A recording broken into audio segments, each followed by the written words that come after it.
ఈ నెల 8న ప్రధాని నరేంద్ర మోడీ విశాఖ పర్యటనను విజయవంతం చేయాలని టీడీపీ రాష్ట్ర అధ్యక్షులు ఎమ్మెల్యే పల్లా శ్రీనివాస్ పిలుపునిచ్చారు. గాజువాక టీడీపీ కార్యాలయంలో కూటమి నేతలు కార్యకర్తల విస్తృత స్థాయి సమావేశం జరిగింది.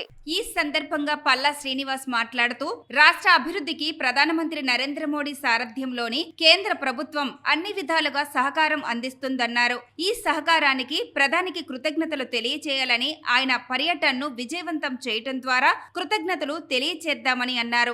ఎన్డీఏలో ఉన్నటువంటి అలాగే ఈ రాష్ట్ర ముఖ్యమంత్రి అలాగే తెలుగుదేశం పార్టీ జాతీయ అధ్యక్షులు శ్రీ నారా చంద్రబాబు నాయుడు గారు ఒక ఆలోచనతో, డిప్యూటీ సీఎం గారు అయినటువంటి పవన్ కళ్యాణ్ గారు ఒక ఆలోచనతో, మరి మన ముఖ్య కోalition పార్ట్నర్స్ అయినటువంటి బీజేపీ కేంద్రంలో ప్రైమ్ మినిస్టర్ గా ఉన్నటువంటి నరేంద్ర మోడీ గారిని ఇక్కడ ఆంధ్రప్రదేశ్ కి మీటింగ్ కోసం వారిని ఆహ్వానించడం జరిగింది. మన ఆ మీటింగ్ ని మనం దిగ్విజయంగా ముందుకు తీసుకువెళ్ళాలి, కానీ ఇది ఎరగనటువంటి విధంగా ఆ మీటింగ్ ని నిర్వహించాలి అని సంకల్పించుకొని మరి ఈరోజు దానికోసం మీ సహాయాన్ని అందించడం కోసం ఈ మీటింగ్ పెట్టామని చెప్పేసి ఈ సందర్భంగా తెలియజేస్తున్నా. సహాయం అంటే కేవలం నాకు జన సమీకరణే. రాజకీయ నాయకులు, ప్రజా నాయకులు, ప్రజలు వస్తే వాళ్ళు వస్తే చాలా నాకు దానికి కావాల్సినటువంటి సహాయ సహకారాలు మీ అందరి నుంచి పొందాలనే ఉద్దేశంతో మరి ఈ మీటింగ్ పెట్టడం జరిగింది. ఈరోజు ఎందుకు అవసరం ఒక్కసారి ఆలోచిస్తే, ఈ రాష్ట్ర ఆర్థిక పరిస్థితిని ఒకసారి దృష్టిలో పెట్టుకోండి. ఈరోజు ఆ రాష్ట్రం గడిచిన 5 సంవత్సరాలుగా అనేక విధాలుగా దోపిడీకి గురి, ఆర్థిక ఇబ్బందుల్లో ఉన్నటువంటి పరిస్థితి. ఈ పరిస్థితి నుంచి మనం తరం బయటకు రావాలన్నా, భవిష్యత్ తరాలు బయటకు రావాలన్నా కేంద్రం యొక్క సహాయ సహకారాలు మనకు చాలా అవసరం అని చెప్పి ఈ సందర్భంగా తెలియజేస్తున్నాం.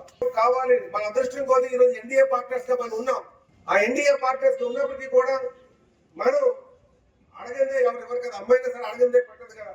కనుక సహాయం, ఆర్థిక సహాయం మన భవిష్యత్తు కోసం, మన పిల్లల భవిష్యత్తు కోసం మనం ఈరోజు కేంద్రం యొక్క సహాయం తీసుకోవాలి. కనుక మనం ప్రసన్నం చేసుకోవాల్సినటువంటి అవసరం ఉంది. విశాఖకి సంక్రాంతి పండుగ ముందుగా మోడీ రాకతో వస్తుందని, మోడీ పర్యటనలో భారీగా కూటమి నాయకులు, కార్యకర్తలు పాల్గొనాలని బీజేపీ నాయకులు కర్నంరెడ్డి నరసింహరావు అన్నారు. మనకి సంక్రాంతి పండుగ ఎప్పుడండి? 15వ తేదీ కదా, కానీ మనకి 8వ తేదీనే వస్తుంది.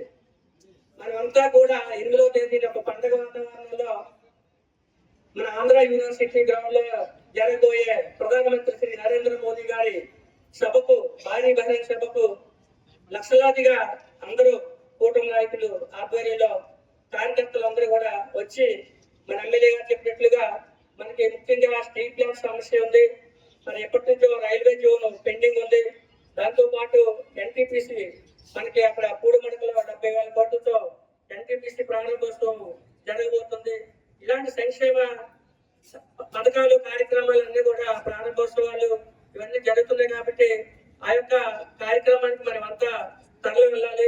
మన కూటమి ప్రభుత్వం అటు కేంద్రంలోనూ రాష్ట్రంలోనూ వచ్చిన తర్వాత 6 నెలలు అయిన తర్వాత మొట్టమొదటిసారిగా ప్రధానమంత్రి శ్రీ నరేంద్ర మోదీ గారు మన జిల్లాకు వస్తున్నారు. ఈ యొక్క సభ చరిత్రలో నిలిచిపోయే విధంగా చాలా భారీగా చేయాలని చెప్పి పిలుపునిచ్చారు. మన ఎమ్మెల్యే గారికి మన రాష్ట్రంలోనే 95,000 పైగా మెజార్టీ ఇచ్చి గెలిపించుకున్నాం, చరిత్ర సృష్టించాం. ఈ మీటింగ్ కూడా అందరికంటే మన గాజువాక నుంచే ఎక్కువ మంది వెళ్ళి మరో చరిత్ర సృష్టించాలని కోరుకుంటూ ధన్యవాదాలు.